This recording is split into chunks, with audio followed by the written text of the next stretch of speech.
Matiz oldi kalotga alishtiramiz hozir. Elegantiga, Matizga yomon o'yladi. Bilgan biladi. Xo'sh, birinchi ham stakanni yechishdan boshlaymiz. Xuddi 5 stakanni tushadi.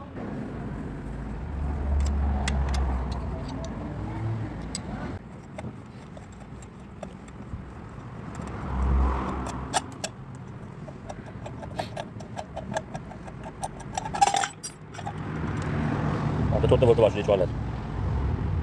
Qopqog'ini olib tashladik. Endi 17 galopga chiqib, balonni bo'tini bo'shatib olamiz. Keyin ko'tarishni boshlaymiz. Mana ballonni yerdan uzib oldik, ballonni bo'shatib oldik. Mana ballon bo'sh. Endi yechishni boshlaymiz. Hozir buni hamma pistolet o'rganib qolyapti. Mana shuni aldan ko'raman. Qanaqa bo'lyapti, nima bo'lyapti, hammasi bilinadi. Rezba yomonmi, yaxshimi?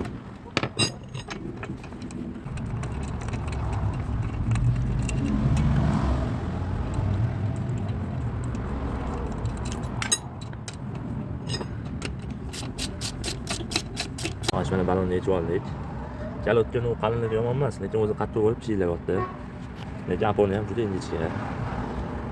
Ancha vallasi bor. Mana kalotga yechishni boshlaymiz. Birinchi o'rinda mana bu orqada 14 volt bo'ladi. Mana 14 kuchda bitta bo'shatib olamiz mana. Keyingi qilgan ish kalotkani qaytarish bo'ladi. Supportda. Mana sekin kuch bersanglar qaytaradi.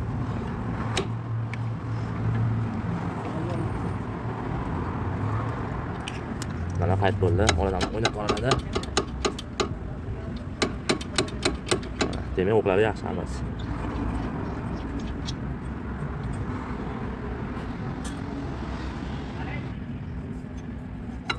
Mana kalotga.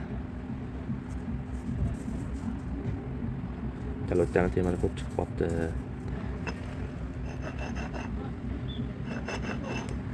Lekin chetlari yumshoq qani. Aponimiz ancha chalashgan. Juda ancha. Mana endi kalotdan qo'yaylik.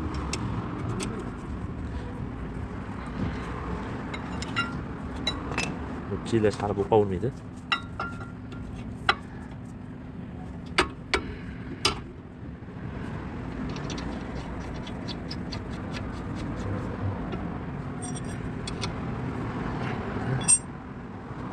Tamam.